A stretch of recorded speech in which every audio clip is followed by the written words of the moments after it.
आज हम जिस मूवी की कहानी आपके लिए लेकर आए हैं उसका नाम है गॉडजिला वर्सेस कॉन्ग। मूवी की शुरुआत में हम कॉन्ग को देखते हैं जो कि सो रहा था। तभी वो उठकर एक झरने के नीचे नहाने लगता है, लेकिन आज कॉन्ग थोड़ा गुस्से में है और अपने पास वाले एक पेड़ को उखाड़ लेता है। इतने में ही हम एक छोटी बच्ची जिया को देखते हैं। दरअसल जिया और कॉन्ग दोनों एक साथ रहते हैं और जिया कॉन्ग को बहुत अच्छी लगती है। दरअसल जिया ना ही सुन सकती है और ना ही बोल सकती है, बस इशारों में अपनी बातों को समझाती है। तभी कॉन्ग अपने पास वाले उस पेड़ के तने को आसमान में फेंकता है और वो तना सीधा जाकर ऊपर लगी एनर्जी वॉल में लगता है, जिससे कि वो एनर्जी वॉल उस जगह से टूट जाती है। जैसे ही ये एनर्जी वॉल टूटी, बाहर मौजूद सभी साइंटिस्ट को भी पता चल जाता है, क्योंकि हेडक्वार्टर में एनर्जी वॉल के टूटने पर एक अलार्म चालू हो गया था। अगले दिन उस आइलैंड के अंदर डॉक्टर एंड्रूज नाम की एक साइंटिस्ट आती है। तभी उसके साथ खड़ा आदमी एंड्रूज से कहता है कि अब कॉन्ग को यहाँ पर रखना सेफ नहीं है, इसलिए हमें उसे जल्दी से जल्दी कहीं और शिफ्ट करना होगा। लेकिन एंड्रूज कहती है कि ऐसा हो ही नहीं सकता, क्योंकि अगर कॉन्ग के बारे में गॉडजिला को पता चला तो इनके बीच में बहुत ही भयंकर युद्ध छिड़ जाएगा, क्योंकि दोनों बहुत ही ज्यादा खतरनाक और शक्तिशाली टाइटन हैं। इसके बाद हम बर्नी नाम के एक आदमी को देखते हैं। दरअसल वो एक हैकर है और खुद का एक रेडियो प्रोग्राम भी चलाता है, जिसमें वो गॉडजिला के बारे में काफी जानकारी देता रहता है। बर्नी सीधा अपनी कार से उतरकर एपेक्स नाम की टेक्नोलॉजी कंपनी में चला जाता है। वो वहाँ की सबसे बड़ी कंपनी है जो कि इंसानों के भविष्य के लिए बहुत ही एडवांस टेक्नोलॉजी बना रही थी। दरअसल बर्नी उसी कंपनी में काम करता है और उसे शक है कि ये कंपनी कुछ न कुछ जरूर गड़बड़ कर रही है, इसलिए आज वो इस कंपनी का डाटा हैक कर लेता है। डाटा हैक करते वक्त उसे पता चलता है कि ये कंपनी एक बहुत ही बड़े प्रोजेक्ट को हांगकांग लेकर जा रहे हैं। तभी वहाँ पर एक अलार्म चालू हो जाता है। दरअसल ये गॉडजिला के आने का एक वार्निंग अलार्म था, इसलिए बर्नी उस कंपनी से निकल जाता है। उधर हम गॉडजिला को देखते हैं जो कि अब शहर के करीब आता जा रहा था। गॉडजिला फ्लोरिडा आते ही वहाँ पर हमला कर देता है। ये आज पहली बार था कि गॉडजिला इंसानों पर हमला कर रहा था, और सोचने वाली ये बात भी है कि गॉडजिला ने कहीं और नहीं बल्कि एपेक्स कंपनी के ऊपर ही हमला कर रहा था। ये देखकर बर्नी को भी काफी अजीब लगता है, क्योंकि उसे लग रहा था कि इस कंपनी ने जरूर गॉडजिला के साथ कुछ किया है। अगले दिन गॉडजिला के हमले की खबर सारे न्यूज चैनल कवर कर रहे थे। तभी हम मेडिसोन नाम की एक लड़की को देखते हैं। वो भी अपने स्कूल में बैठी उस न्यूज को देख रही थी, जिसमें एपेक्स कंपनी का ओनर वॉल्टर साइमन कहता है कि गॉडजिला इंसानों के लिए खतरा है, लेकिन मेडिसोन को उसकी ये बात सही नहीं लगती। इसके बाद वो सीधा अपने डैड डॉक्टर मार्क के पास जाती है। मेडिसोन अपने डैड को कहती है कि गॉडजिला के ऐसे तबाही मचाने के कोई तो बहुत बड़ा कारण है, क्योंकि आपको भी पता है कि गॉडजिला इंसानों को नुकसान नहीं पहुंचाता। लेकिन मार्क उसकी एक भी बात नहीं सुनता और उसे वहां से घर भेज देता है। दरअसल मेडिसोन को भी यही लग रहा था कि ये जरूर एपेक्स कंपनी का ही काम है। इसके बाद हम डॉक्टर नेथन को देखते हैं। नेथन की बात करें तो ये एक बहुत ही बड़ा साइंटिस्ट है, जिसने की टाइटन की जन्म भूमि यानी कि हॉलोलैंड के बारे में एक किताब लिखी थी। आज नेथन से मिलने के लिए वॉल्टर आता है। दरअसल वॉल्टर चाहता है कि नेथन उसकी टाइटन की जन्म भूमि को ढूंढने में मदद करे। वॉल्टर नेथन को कहता है कि इस बार गॉडजिला बहुत ही ज्यादा ताकतवर है, और जो उसे ये ताकत मिली है वो उसे उसकी जन्म भूमि से ही मिली है, जो कि इन्हें जिंदा रहने में मदद करती है। इसलिए अगर हमें वो एनर्जी मिल गई तो हम गॉडजिला से भी ताकतवर टाइटन बना सकते हैं, ताकि हम उसे खत्म कर सकें। और हमारी कंपनी ने बहुत ही ज्यादा एडवांस स्पेसशिप बनाई है, जिसकी मदद से तुम उस होल में जा सकते हो। दरअसल वॉल्टर उस होल की बात कर रहा है जो कि होलोलैंड में जाकर खुलता है। वॉल्टर नेथन को कहता है कि इस शिप में बैठने के बाद वहाँ की हाई डेंसिटी तुम्हारा बाल भी बांका नहीं करेगी। ये सुनकर नेथन कहता है कि मेरे पास एक आइडिया है। दरअसल ये टाइटन अपनी जन्मभूमि पर जरूर जाते हैं, इसलिए हम कॉन्ग की मदद से उसकी जन्मभूमि को ढूंढ सकते हैं। इसके बाद नेथन वहाँ से सीधा डॉक्टर एंड्रूज के पास जाता है। वो एंड्रूज को कहता है कि हमें टाइटन की जन्मभूमि को ढूंढने के लिए कॉन्ग की जरूरत पड़ेगी, क्योंकि अंटार्कटिका में एक होल है जिसके अंदर सिर्फ टाइटन ही जा सकते हैं, और हमें कॉन्ग को वहाँ पर ले जाना होगा। एंड्रूज पहले तो नेथन को मना करती है, लेकिन उसकी जिद के पीछे वो मान जाती है। इसके बाद हम देखते हैं कि वहाँ कॉन्ग को एक शिप से अंटार्कटिका ले जाया जा रहा था। ये सभी लोग गॉडजिला से बचकर एक सेफ रास्ते से जा रहे थे, ताकि इनका सामना गॉडजिला से ना हो, क्योंकि अगर इन दोनों का एक दूसरे के साथ आमना सामना हो गया तो ये तबाही मचा देंगे, क्योंकि ये सदियों से एक दूसरे के दुश्मन जो हैं। तभी रात में जिया कॉन्ग के पास जाती है। इतने में ही वहाँ पर एंड्रूज भी आ जाती है। जिया एंड्रूज को बताती है कि कॉन्ग गुस्सा है क्योंकि हमने उसे बांध रखा है। फिर हम मेडिसोन को देखते हैं जो कि अपने दोस्त जोश के साथ उस हैकर को ढूंढने के लिए निकल जाती है, क्योंकि हैकर ही वो आदमी है जो उसे गॉडजिला और एपेक्स कंपनी के बीच के राज के बारे में बता सकता है। दोनों वहां से एक स्टोर वाले के पास चले जाते हैं क्योंकि बर्नी उस स्टोर से काफी ज्यादा ब्लीच खरीदता था। जोश उस स्टोर वाले को कुछ पैसे दे देता है जिससे कि वो स्टोर वाला उन्हें बर्नी का एड्रेस बता देता है। इसके बाद वो दोनों सीधा बर्नी के छोटे से कैबिन के बाहर पहुंच जाते हैं। बर्नी इसके बाद उन्हें वहां से सीधा एक बार में ले जाता है। मेडिसन बर्नी को बताती है कि मुझे लगता है कि एपेक्स और गॉडजिला का जरूर कोई ना कोई कनेक्शन जरूर है। ये सुनकर बर्नी कहता है कि हाँ, मुझे भी यही लगता है क्योंकि मैंने एपेक्स कंपनी का डाटा हैक किया था जिसमें मुझे पता चला था कि एपेक्स कंपनी हांगकांग हेडक्वार्टर में बहुत सारा सामान भेज रही है जो कि नॉर्मल सामान से बहुत ज्यादा है और उसी हेडक्वार्टर पर गॉडजिला ने भी हमला किया था। इसके बाद वो प्लान बनाते हैं कि वो एपेक्स हेडक्वार्टर में जाकर इसके बारे में पता लगाएंगे। उधर शिप में हम एंड्रूस और नेथन को एक साथ बैठा देखते हैं। एंड्रूस नेथन को बताती है कि उसी आइलैंड पर जिया के माँ बाप मारे गए थे क्योंकि वहाँ पर बहुत ही भयानक बाढ़ आई थी, लेकिन कॉन्ग ने तब जिया को बचाया था और जिया की वजह से ही कॉन्ग इस शिप के साथ कुछ कर नहीं रहा, नहीं तो वो अभी तक इस शिप को तबाह कर चुका होता। इधर हम शिप में जिया को देखते हैं। वो अपने कमरे में बैठी हुई थी कि तभी वो गॉडजिला के आने को महसूस कर लेती है जो कि उन्हीं की तरफ तेजी से बढ़ रहा था। वो जल्दी से एंड्रूस को ये सब बताने के लिए भागती है कि इतने में ही वहाँ के वार्निंग अलार्म भी बजने लगते हैं। एंड्रूस नेथन को कहती है कि हमें अब कॉन्ग के हाथों को खोलना होगा क्योंकि तभी वो हमें और खुद को गॉडजिला से बचा पाएगा। तभी गॉडजिला आकर उनकी एक शिप को बीच में से तबाह कर देता है। दूसरी तरफ वो अपनी फाइटर प्लेन से गॉडजिला पर हमला भी करते हैं, लेकिन उनकी गोलियों का गॉडजिला पर कोई भी असर नहीं होता और वो उन्हें भी तबाह कर देता है। इसके बाद गॉडजिला सीधा कॉन्ग वाली शिप के नीचे आकर उसे पलट देता है, जिसकी वजह से कॉन्ग और शिप में बैठे बाकी के लोग डूबने लगते हैं। लेकिन तभी नेथन जाकर कॉन्ग को आजाद कर देता है और पानी में ही गॉडजिला और कॉन्ग में लड़ाई होने लगती है। कॉन्ग ने गॉडजिला को चकमा देकर फिर से उस शिप को सीधा कर दिया। ऊपर आकर कॉन्ग देखता है कि गॉडजिला दूसरी शिप की तरफ बढ़ रहा है, इसलिए कॉन्ग भी एक शिप से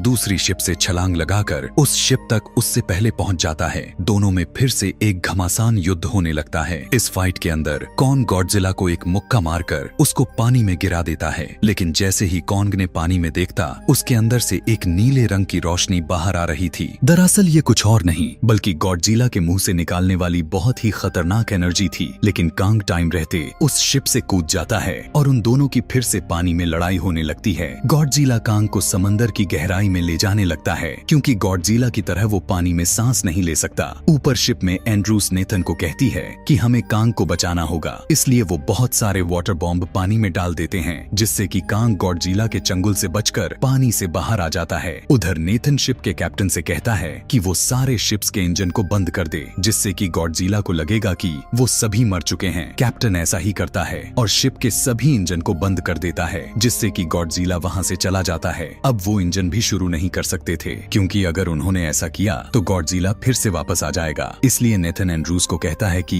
हम कॉन्ग को आसमान से लेकर जाएंगे। इसके बाद हम मेडिसन बर्नी और जोश को देखते हैं। सभी लोग छुपकर एपेक्स हेडक्वार्टर के अंदर चले जाते हैं। अंदर जाने के बाद वो देखते हैं कि वहाँ पर बहुत सारे अंडे पड़े थे, लेकिन उन्हें ये नहीं पता होता कि ये अंडे किसके हैं। वो सभी वहाँ पर सब कुछ देख ही रहे थे कि तभी वहाँ के सारे दरवाजे बंद हो जाते हैं। दरअसल ये कुछ और नहीं बल्कि एक बहुत बड़ा कंटेनर था जो कि हांगकांग जाने वाला है। ये देखकर बर्नी तो बहुत खुश हो जाता है क्योंकि अब उन्हें पता चल जाएगा कि वहाँ पर क्या चल रहा है। उधर नेथन का आइडिया काम आता है और वो कॉन्ग को हेलीकॉप्टर्स के जरिए अंटार्कटिका ले आते हैं। वहाँ पर आते ही जिया कॉन्ग को उस होल की तरफ इशारा करके समझाती है कि तुम्हें वहाँ जाना है क्योंकि वहाँ तुम्हारा घर और परिवार है। ये देखकर कॉन्ग तेजी से उस होल की तरफ भागने लगता है। नेथन और उसकी टीम 3 स्पेसशिप को लेकर कॉन्ग का पीछा करते हैं, लेकिन जैसे ही वो इनवर्स ग्रेविटी में जाते हैं उनकी शिप बहुत ही ज्यादा तेजी से आगे बढ़ने लगती है।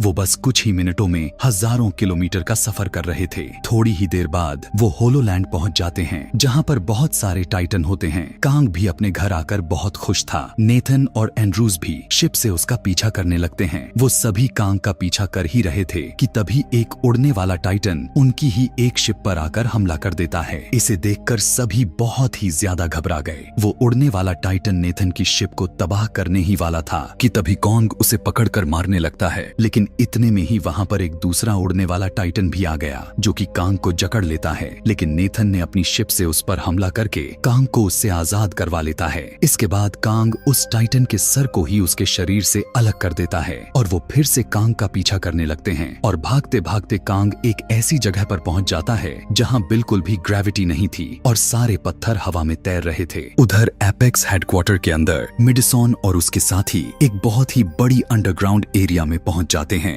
जो कि बहुत ही ज्यादा बड़ा था। तभी हम देखते हैं कि वहां पर एपेक्स कुछ और नहीं बल्कि एक खुद का रोबोटिक गॉडजिला बना रहे थे जो कि असली गॉडजिला से भी बहुत ज्यादा खतरनाक है। दरअसल उस रोबोटिक गॉडजिला का सारा कंट्रोल सेरिस्वा नाम के एक आदमी के पास था। तभी वॉल्टर एक बहुत ही खतरनाक टाइटन को उस रोबोटिक गॉडजिला पर हमला करने के लिए छोड़ता है ताकि वो गॉडजिला की पावर चेक कर सके, लेकिन वो टाइटन मेडिसॉन और उसके साथियों का पीछा करने लगता है। वो मेडिसॉन को पकड़ने ही वाला था कि तभी वो रोबोटिक गॉडजिला उसे पकड़ लेता है और अपनी एनर्जी से उस टाइटन को बीच में से काट देता है जो कि देखने में बहुत ही ज्यादा घिनौना होता है। लेकिन मेडिसॉन और उसके साथी भागकर एक कैप्सूल में आ जाते हैं। अब मेडिसॉन को समझ में आ गया था कि असली गॉडजिला इस हेडक्वार्टर को खत्म करने के लिए क्यों आया था। इतने में ही रोबोटिक गॉडजिला भी ऑन ऑफ हो जाता है क्योंकि एपेक्स को उसे एक्टिवेट करने के लिए एनर्जी नहीं थी। लेकिन तभी इस रोबोटिक गॉडजिला के बारे में असली वाले गॉडजिला को भी पता चल जाता है और वो अपना रास्ता बदल लेता है, यानी कि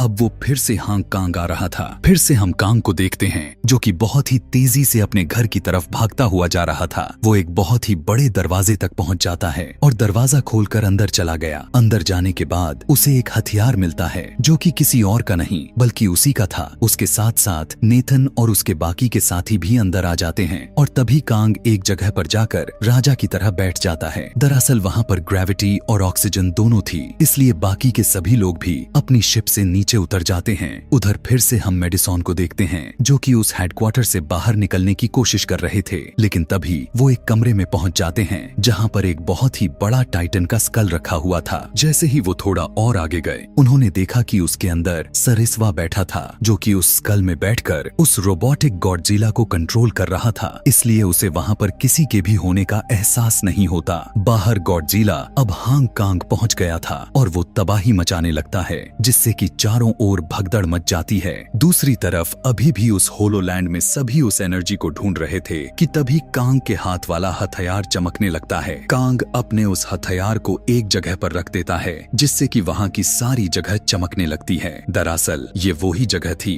जिससे कि गॉडजिला का हथियार चार्ज होता है, लेकिन कांग ने जैसे ही वो हथियार वहां पर रखा गॉडजिला को भी उसके बारे में पता चल जाता है कि वो होलोलैंड में है और वो अपनी पूरी एनर्जी लगाकर जमीन में होल करने लगता है। उधर वॉल्टर की बेटी जो कि उनके साथ होलोलैंड में आई हुई थी वो अपने एक डिवाइस से वहां की एनर्जी का सैंपल लेने लगती है जिससे कि हांग कांग में मौजूद वो रोबोटिक गॉडजिला भी चार्ज हो रहा था। लेकिन एंड्रूज उसे ऐसा करने से मना करती है क्योंकि उन्हें अभी तक इस एनर्जी के बारे में ज्यादा कुछ पता नहीं होता। लेकिन तभी वॉल्टर के गार्ड्स उन पर बंदूक तान लेता है। ये देखकर कांग को गुस्सा जाता है, लेकिन इतने में ही वहां की जमीन हिलने लगती है। उधर उस एनर्जी की वजह से वो रोबोटिक गॉडजिला बिल्कुल चार्ज हो गया था, इसलिए वॉल्टर सेरिस्वा को उसे एक्टिवेट करने के लिए कहता है। लेकिन सेरिस्वा उसे कहता है कि इस एनर्जी के बारे में हमें कुछ भी पता नहीं है, इसलिए ये हमारे लिए एक खतरा भी बन सकती है। लेकिन वॉल्टर फिर भी उसे रोबोटिक गॉडजिला को एक्टिवेट करने के लिए कहता है। उधर होलोलैंड में सभी लोग गॉडजिला से बचने के लिए इधर उधर भाग रहे थे कि इतने में ही उस तरफ से गॉडजिला की एनर्जी निकलती है और वहां पर एक बहुत ही बड़ा होल हो जाता है। वॉल्टर की बेटी वहां से अपनी शिप में बैठकर जा ही रही थी कि इतने में ही गॉडजिला उसके शिप को पकड़कर तबाह कर देता है और फिर कांग अपना हथियार लेकर उस होल में कूद गया और उसके पीछे पीछे नेथन और एंड्रूज भी चले जाते हैं। ऊपर हम मेडिसॉन को देखते हैं, वो सभी कंट्रोल रूम तक पहुंच जाते हैं, लेकिन कंट्रोल रूम में आते ही वो गार्ड के हाथों पकड़े गए।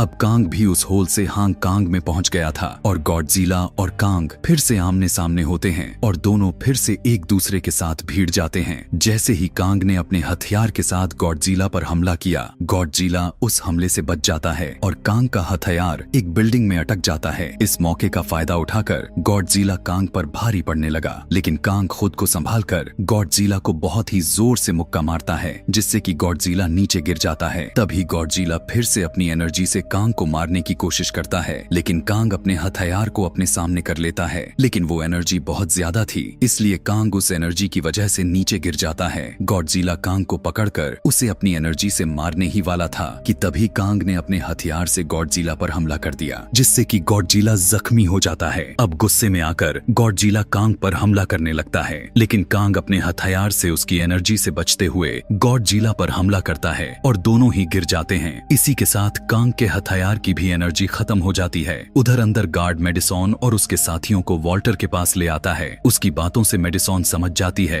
कि गॉडजिला उसी की वजह से वापस हांग कांग में आया है, क्योंकि वॉल्टर खुद का एक गॉडजिला बना रहा था जो कि उस असली वाले गॉडजिला से भी ताकतवर है। लेकिन वॉल्टर तो अभी भी यही कह रहा था कि वो तो सिर्फ दुनिया को इन टाइटन के हमले से बचा रहा है। उधर गॉडजिला फिर से खड़ा होकर कॉन्ग के साथ लड़ने लगता है, पर अब गॉडजिला कांग पर भारी पड़ रहा था। वो कांग को बहुत ही बुरे तरीके से मारता है और उसे बहुत ही ज्यादा घायल कर देता है, लेकिन गॉडजिला कांग को जान से नहीं मारता और वहां से जाने लगा। कांग भी खड़ा होने की कोशिश करता है, लेकिन वो फिर से नीचे गिर गया और बेहोश हो जाता है। उधर फिर से हमें हेडक्वार्टर को दिखाया जाता है, जहां पर रोबोटिक गॉडजिला अब एक्टिवेट हो गया था, लेकिन वो सरिस्वा के कंट्रोल में नहीं था, बल्कि उस एनर्जी की जगह वो खुद पर कंट्रोल कर रहा था और वो वॉल्टर को भी मार देता है। लेकिन मेडिसॉन और उसके साथी उस हमले में बच जाते हैं। इसके बाद रोबोटिक गॉडजिला हेडक्वार्टर से बाहर आकर गॉडजिला पर हमला कर देता है और वो उस पर काफी भारी भी पड़ रहा था।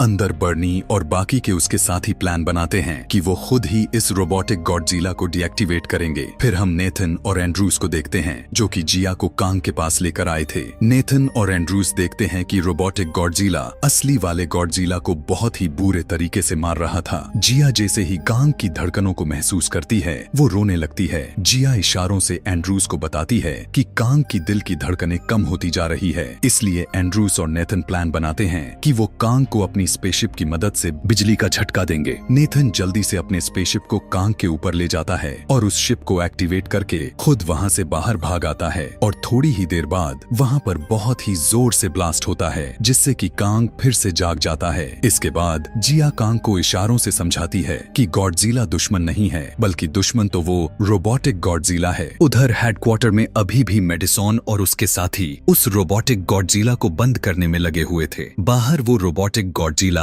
असली वाले गॉडजिला को बहुत ही ज्यादा जख्मी कर देता है। वो उसे बस मारने ही वाला था कि तभी वहां पर कांग आकर उसे बचा लेता है। ये सब गॉडजिला भी देखता है। वो रोबोटिक गॉडजिला अकेले कांग पर भी काफी भारी पड़ रहा था, इसलिए अब गॉडजिला भी आकर उसका साथ देता है। लेकिन रोबोटिक गॉडजिला कांग को दूर फेंक देता है और गॉडजिला को मारने लगता है। तभी कांग अपने हथियार को उठा लेता है और कांग ने सीधा जाकर रोबोटिक गॉडजिला पर हमला कर दिया। लेकिन वो उसका कुछ ज्यादा बिगाड़ नहीं पाता, क्योंकि उसका हथियार चार्ज नहीं था और तभी वो रोबोटिक गॉडजिला भी उसे पकड़ लेता है। वो कांग को मारने ही वाला था कि तभी अंदर बैठा जोश उस सारे सिस्टम पर अपने पास रखा सोडा डाल देता है, जिसकी वजह से उस सारे सिस्टम में शॉर्ट सर्किट हो जाता है। लेकिन ऐसा करने से वो रोबोटिक गॉडजिला कुछ वक्त के लिए डीएक्टिवेट हो जाता है। इस बात का फायदा उठाकर गॉडजिला कांग के हथियार को चार्ज कर देता है और चार्ज होते ही कांग उस रोबोटिक गॉडजिला पर हमला करने लगता है। उसने रोबोटिक गॉडजिला के दोनों हाथ काट दिए और अपने उस हथियार से